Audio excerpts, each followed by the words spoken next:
Hello everyone, welcome back to YouTube channel path to destiny. I am Keshav Saini. जैसे कि आप लोगों को पता है, हम अभी क्लास 10th का chapter chemical reactions and equations कर रहे हैं, जिसमें हमने अपनी प्रीवियस वीडियो लेक्चर्स में इस पूरे चैप्टर को कंप्लीट कर दिया है। इस चैप्टर का खाली एक टॉपिक बच रहा है, बैलेंसिंग अ केमिकल रिएक्शंस और बैलेंसिंग केमिकल इक्वेशंस। सो हम अपने इस वीडियो लेक्चर में इस टॉपिक को कंप्लीट करेंगे। So learners, are you ready to learn it? Let's get started.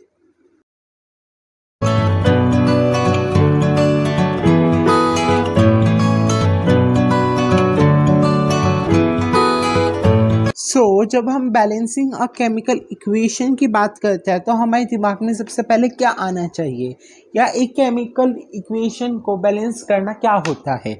देखो, हमने जैसे कि अपनी प्रीवियस वीडियो लेक्चर्स में देखा था कि हमारे पास एक मटेरियल है ए और एक है बी। हमने इन दोनों का रिएक्शन कराया जिससे मिला हमें ए बी। हमने देखा था कि जो ए और बी है, इन दोनों को हम क्या कहते हैं? इन दोनों को कहते हैं हम रिएक्टेंट्स। और जो हमारा ए बी बनाता है, इसे हम क्या कहते हैं? इसे हम कहते हैं प्रोडक्ट।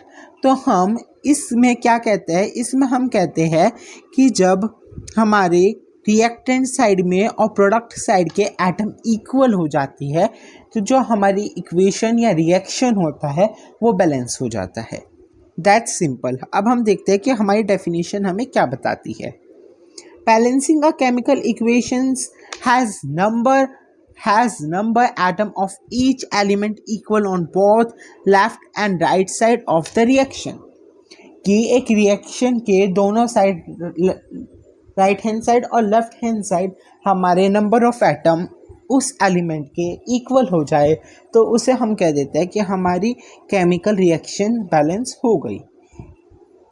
फिर यहाँ पे क्या दे रखा है? फिर हमें दे रखा है एक बहुत इंपॉर्टेंट नोट। ये नोट हमें क्या कहता है? ये नोट हमें कहता है according to the law of conservation of mass. देखो, हमने क्लास 9th में law of conservation of mass पढ़ा था, जिसमें हमने देखा था mass can neither be created nor be destroyed in a chemical reaction. कि जो किसी चीज़ का मास होता है, जो किसी बेसिकली किसी एलिमेंट का जो वेट है केमिकल रिएक्शन में, वो कभी डिस्ट्रॉय नहीं हो सकता। वो कन्वर्ट हो सकता है दूसरे फॉर्म में, दूसरी स्टेट में कन्वर्ट हो सकता है, जिसको सॉलिड से लिक्विड में कन्वर्ट हो गया, पर वो मास कभी भी डिस्ट्रॉय नहीं होता, ना ही उसमें नया मास क्रिएट हो पाता है। To obey this law, the total mass of element present in reactant must be equal to the total mass of element present in the product। तो इसी लॉ ऑफ कंजर्वेशन ऑफ मास को ध्यान में रखते हुए हम एक केमिकल इक्वेशन को बैलेंस करना एक इम्पॉर्टेंट टॉपिक समझ लेते हैं, जिससे हम law of conservation of mass easily drive कर सकते हैं। हम एक एग्जांपल ले लेते हैं। हमने एग्जांपल लिया कि हमारे पास हाइड्रोजन और हमने ऑक्सीजन का रिएक्शन कराया, जिससे मिला हमें H2O। H2O क्या होता है? H2O होता है हमारा वाटर। अगर हम इसमें देखें, हमारे पास हाइड्रोजन के 2 एटम्स है और इधर हमारे पास हाइड्रोजन के 2 एटम है। चलो, ये तो करेक्ट है। यहाँ पे हमारे पास ऑक्सीजन के 2 एटम है, यहाँ पे हमारे पास ऑक्सीजन का एक ही एटम है। अब ये तो गलत हो गया। तो अब हम क्या करेंगे? इसमें हम ऐसा तो नहीं कर सकते कि हम ऑक्सीजन के आगे 2 लगा दें। हमें इस पूरी जो फॉर्मूला बनता है, इससे आगे कोई नंबर हम ऐड कर सकते हैं। तो इसे हम इस फॉर्मेट में लिखेंगे। एक बॉक्स बनाया हमने, फिर हमने लिखा H2 प्लस एक और बॉक्स बनाया O2 गिव अस, एक और बॉक्स बनाया H2O। ठीक है, ऐसे हमने फॉर्मेट में से लिख लिया। अब हमने क्या देखा? यहाँ पे 2 थे, यहाँ पे 2 है। हाइड्रोजन हमारे यहाँ पे 2 है और यहाँ पे भी 2 है, पर ऑक्सीजन यहाँ पे 1 है और यहाँ पे 2 है। तो हम क्या करेंगे? हम यहाँ पे 2 कर देंगे। तो ऑक्सीजन नहीं, गलत हो गया, हम यहाँ पे 2 कर देंगे। अब हमारे यहाँ पे 2 करने से के बाद क्या हुआ? H2 की 2 में मल्टीप्लाई हो जाएगी और O की 2 में मल्टीप्लाई हो जाएगी। तो इससे हमें क्या दिखता है कि ऑक्सीजन अब हमारे 2 हो गए। ऑक्सीजन 2 हो गए, चलो ठीक है। पर अगर हम दोबारा से इस इक्वेशन को देखें, यहाँ पे H2 का ट्वाइस क्या होगा? 4 हाइड्रोजन के एटम हो जाएंगे और इधर तो हमारे पास खाली एक हाइड्रोजन 2 हाइड्रोजन के एटम है, तो हम यहाँ पे 2 लिख देंगे तो हमारी इक्वेशन बैलेंस हो जाएगी। अब आप यहाँ पे देखिए कि हाइड्रोजन के एटम यहाँ पर हमारे हाइड्रोजन के एटम 4 है, यहाँ पे भी 4 है, यहाँ पे ऑक्सीजन के 2 है, यहाँ पे भी ऑक्सीजन के 2 है।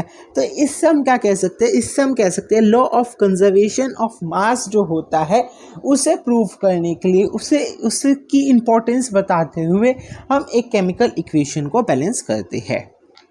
ठीक है, आगे क्या दे रखा है, अब हमारी यही बात एक क्वेश्चन के फॉर्मेट में आ सकती है, why it is necessary to balance a chemical equation. इसका आंसर मैंने आपको बता ही दिया है, इसका आंसर क्या होगा, according to the law of conservation of mass can neither be created nor be destroyed,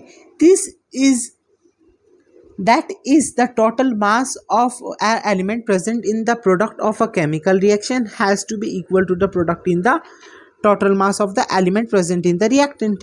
यही बात है जो मैंने आपको बताई, ये आपके क्वेश्चन के फॉर्मेट में भी आ सकता है, ये आपको एमसीक्यू फॉर्म में भी पूछ सकता है, which law establish that a chemical equation should be balanced।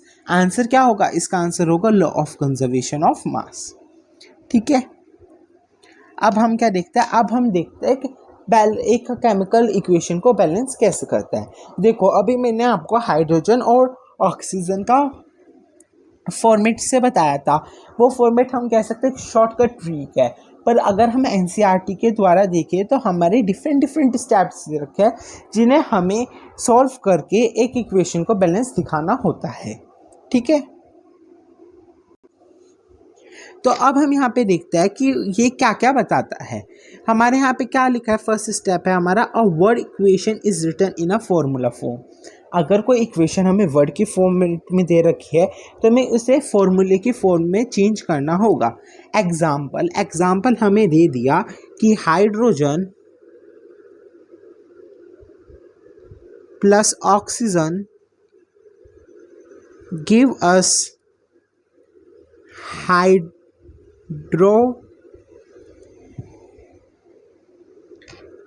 Hydrogen oxide. तो इसमें हम क्या कह सकते हैं, ये हमारा वर्ड की फॉर्मेट में दे रखा है। अब जब हमें इसे केमिकल की फॉर्मेट में लिखना है तो हाइड्रोजन को हम क्या लिखते हैं, H2 लिखते हैं, ऑक्सीजन को क्या लिखते हैं, हम O2 लिखते हैं, और फिर हम क्या लिखते हैं, H2O लिखते हैं। ठीक है, हमारा ये होता है फर्स्ट स्टेप, किसी भी वर्ड इक्वेशन को लिख लेना फॉर्मूला फॉर्म में।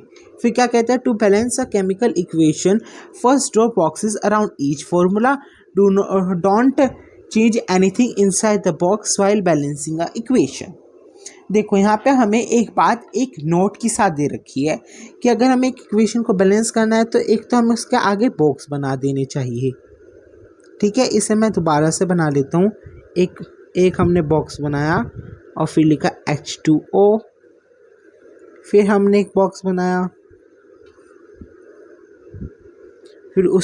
फिर हमने एक बॉक्स बनाया, उसमें हमने लिखा, उसके बाहर लिखा हमने O2, और फिर हम एक बॉक्स बनाते हैं जिसके बाहर लिख देंगे हम H2O। ठीक है, तो हमें बॉक्स बना लेना है, और इसमें यह भी बता रखा है कि हमारा जो बॉक्स है हम इसके आगे लिख सकते हैं पर इसमें अंदर चेंज नहीं कर सकते।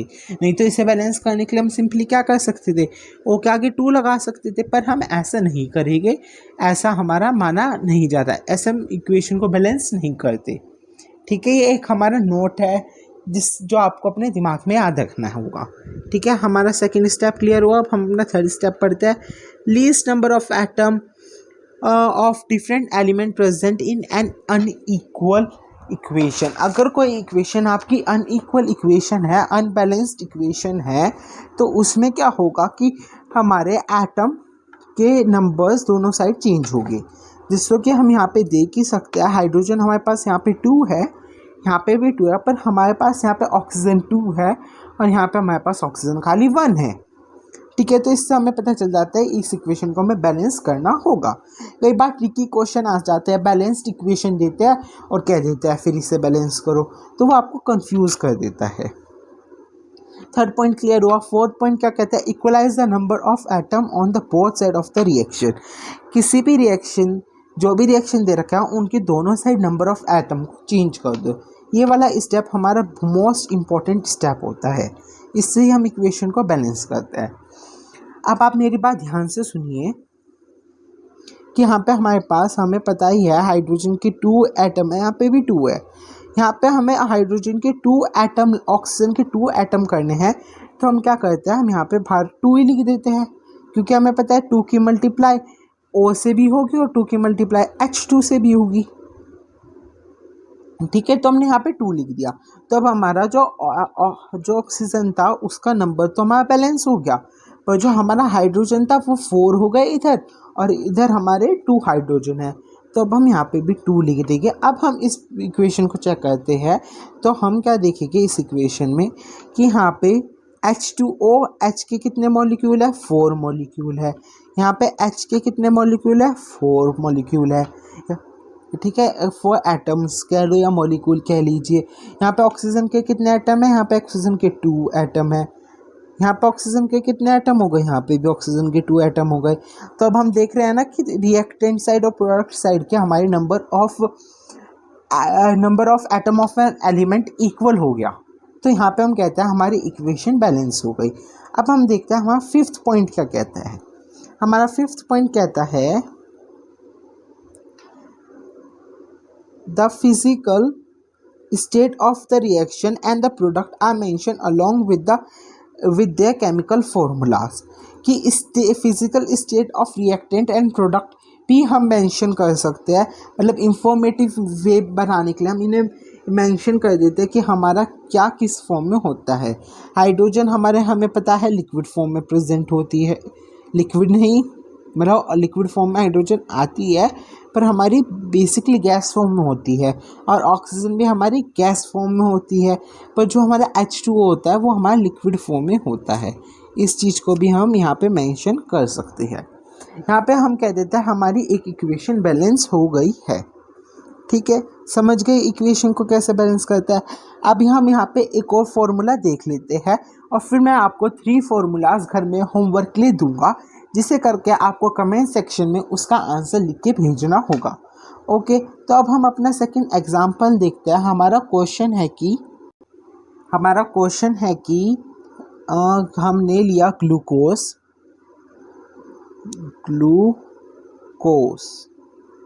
ग्लूकोज के साथ हमारा ऑक्सीजन हुआ, और जब हमने इसे तोड़ा तो हमें मिला कार्बन डाइऑक्साइड और हमें मिला वाटर और हमें मिला एनर्जी। ठीक है, ये अगर आप ध्यान से देखोगे तो ये हमारा रेस्पिरेशन का प्रोसेस है। ये हमारा रेस्पिरेशन का एक बेसिक फार्मूला जो हम कह सकते हैं, हमने पढ़ा था, ये वही फार्मूला है। अब हम यहाँ पे देखते हैं कि ये हमारा क्वेश्चन है। हमारा फर्स्ट स्टेप क्या कहता है कि किसी भी क्वेश्चन को अगर वर्ड फॉर्म में दे रखा है तो उसे फॉर्मूला फॉर्म में लिख लो। तब हम इसे फॉर्मूला फॉर्म में लिख लेते हैं। हम लिखते हैं, बॉक्स बना के लिखेंगे हम, फिर हमें दोबारा लिखना पड़ेगा C6H12O6 प्लस, फिर हमने एक बॉक्स बनाया O2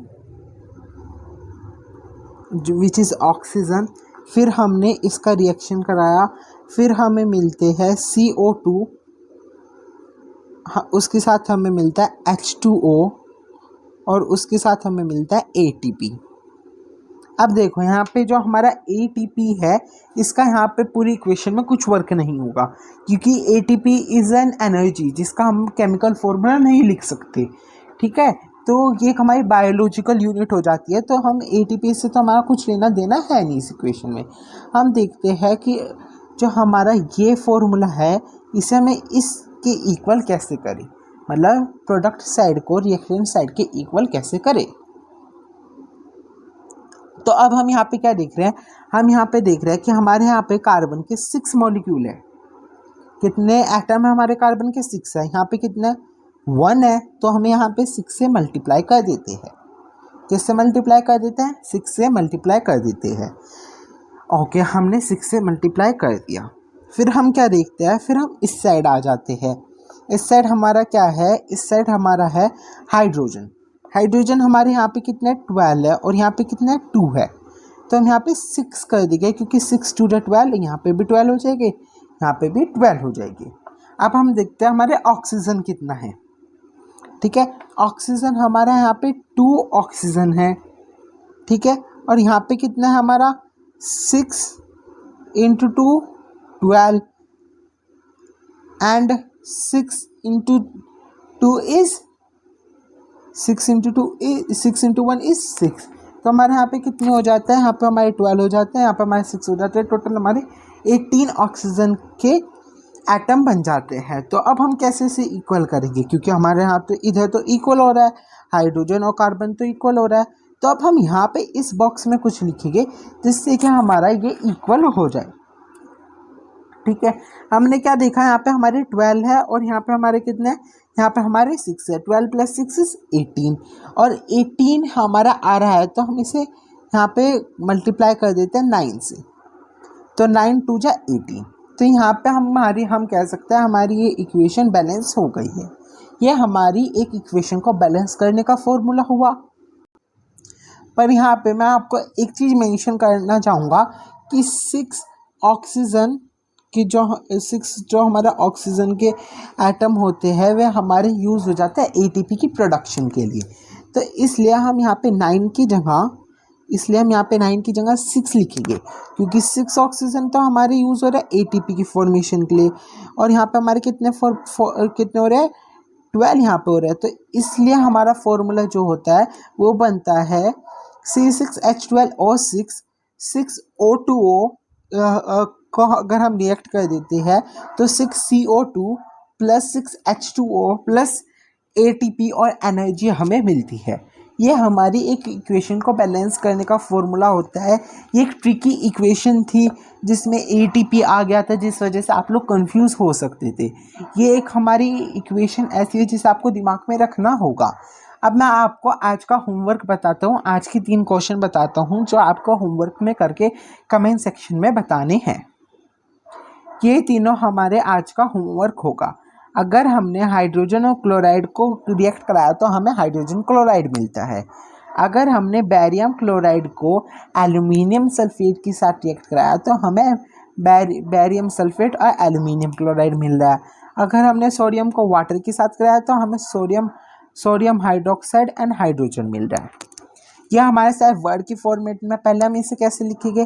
पहले हम इसे लिखेंगे वर्ड की फॉर्मेट से फॉर्मूले के फॉर्म में, फिर हम उसे बैलेंस करेंगे, बॉक्सेस को ड्रॉ करेंगे, फिर हम देखेंगे कि एटम इक्वल है या नहीं है। अगर इक्वल हुए तो बैलेंस्ड पहले से ही है, अगर नहीं हुए तो अनबैलेंस्ड इक्वेशन हमें मिली है। फिर हम नंबर ऑफ एटम को both side, left hand side and right hand side equal करेंगे, और फिर हम physical state of reactant and product को मेंशन कर सकते हैं। यह हमारा नेसेसरली वाला जो हमारा प्रोसेस होता है ये वो नहीं है, नेसेसरली स्टेप नहीं है, पर ये ऊपर के जो 4 स्टेप है ये सारे हमारे नेसेसरली स्टेप है। सो ये आपको अपने होमवर्क में करके कमेंट सेक्शन में बताना। आप इसका स्क्रीनशॉट लीजिए, आराम से सॉल्व करिए और कमेंट सेक्शन में लिख के मुझे बताइए।